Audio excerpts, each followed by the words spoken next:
Salut tout le monde, c'est Jumping, j'espère que vous allez bien et aujourd'hui on se retrouve sur une petite partie commentée, non pas sur Call of Duty mais bien sur Sega All-Star Racing sur PC. Comme vous voyez, il y a beaucoup de circuits au choix. Bon, là j'ai pris Monkey Ball et là je vais prendre, qu'est-ce que je vais prendre? Allez, un circuit Sonic, puisque oui, tous les circuits sont inspirés d'un univers, d'un personnage des séries de Sega. Il s'agit ici d'une course entre tous les personnages connus de Sega. Et oui, c'est la copie de Mario Kart, vous l'aurez remarqué. Mais contrairement à la plupart des tentatives d'imitation de Mario Kart, celle-ci s'avère assez réussie pour plusieurs raisons.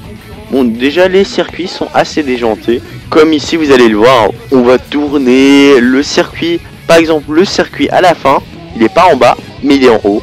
On arrive en haut, on passe en bas, on repasse en haut. Enfin bon, c'est complètement déjanté. Puis vous avez tous les ingrédients qu'on fait le succès de Mario Kart. C'est-à-dire une jouabilité extrêmement arcade, des bonus qu'on peut ramasser et projeter contre ses ennemis. Bon, ici c'est un bouclier, voilà. Bien sûr c'est des trucs très classiques comme envoyer des mines, des bâtons de boxe, des fusées. Mais c'est très rigolo, des boosts par exemple ici. Et il faut dire que c'est un des rares cas où la copie est presque aussi bonne que l'original. Et vous me dites, oui, mais pourquoi ne pas prendre Mario Kart? Pour la bonne et simple raison que je n'ai pas de Wii et donc je ne pourrais pas vous tester Mario Kart sur Wii. Et surtout, beaucoup de personnes l'ont déjà fait, beaucoup de commentateurs. Donc j'ai voulu faire quelque chose de plus original.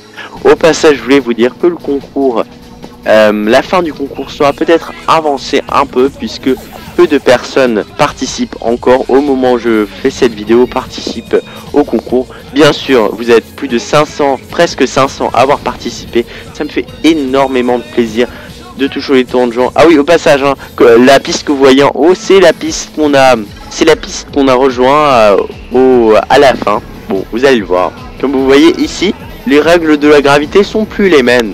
Il faut aussi, ah oui, comme vous voyez, il y a des jetons qui tombent. Donc vous pouvez vous faire écraser par un de ces deux-là. C'est très rigolo. Dans d'autres cartes, c'est par exemple comment ça s'appelle, une baleine géante qui vient attaquer toutes les voitures qui passent. Donc vraiment à la manière d'un Mario. Pour revenir à ce conflit qui opposait Sega et Nintendo au début des années 90, lorsque j'étais pas encore né, c'était vraiment la grande guerre entre Sega, Nintendo, entre la Mega Drive et la Super NES, entre Sonic et Mario. Donc c'était pire que l'animosité entre les deux communautés était pire que celle entre Call of Duty et Battlefield maintenant. Oui, c'est possible. Là, c'était pire que appartenir à un parti politique. Enfin bon, là, c'est seulement les choses qu'on m'a racontées. Je sais pas si c'est vrai. Dites-moi dans les commentaires si je raconte des grosses bêtises ou bien si c'était vraiment comme ça. Je n'en sais rien. Je n'étais pas là.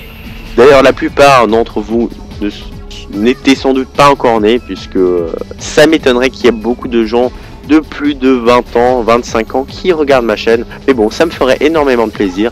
Dites-moi ça dans les commentaires. Au passage, j'ai remarqué que vous aimez beaucoup les concours, donc j'en ai organisé d'autres, pas obligatoirement sur Modern Warfare 3 ou d'autres jeux très récents pour des raisons financières tout simplement, mais aussi d'autres concours. Je vais vous en dire plus dans d'autres vidéos. Bon, je finis deuxième, c'est pas mal, j'aurais pu faire mieux, mais bon. Sur ce, laissez vos commentaires, abonnez-vous si ce n'est déjà fait, et je vais vous laisser sur une célèbre formule que j'aime bien. Don't drink and drive, keep and fly. Salut tout le monde.